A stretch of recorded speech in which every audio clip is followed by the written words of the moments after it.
If your Reminders app is not appearing in the notification settings on your iPhone, it can be quite frustrating, especially if you're relying on it to keep track of your tasks.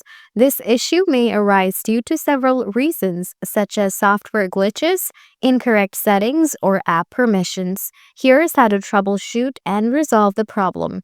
Before you follow anything, swipe down from the top.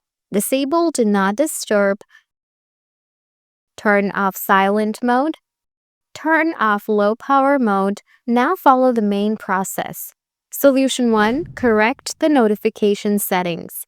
Open Setting, scroll down, tap Notification, tap Show Previews, select Always, go back, scroll down, find out Reminder, enable Allow Notifications, enable Time Sensitive Notification, tap Sounds. Make sure your pre-phased sounds are enabled. Tap Show Previews, select Show. Now your iPhone is restarted. Your problem is going to be solved. If you still have a problem, try following the next process. Solution 2. Turn off mute notifications.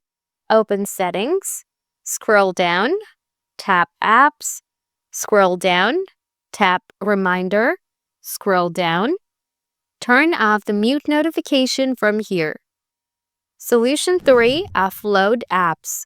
Open Settings on your iPhone, scroll down, and tap on General. Tap on iPhone Storage. Find a reminder in the list of apps. Tap Offload App, then tap Offload again to confirm. After that, tap Reinstall to bring the app back. If you see you still have issues, delete the apps and reinstall it back again to your iPhone. By following these steps, you should be able to resolve the issue of Reminders app not showing up in your notification settings on your iPhone. If the problem persists, consider reaching out to Apple support for further assistance.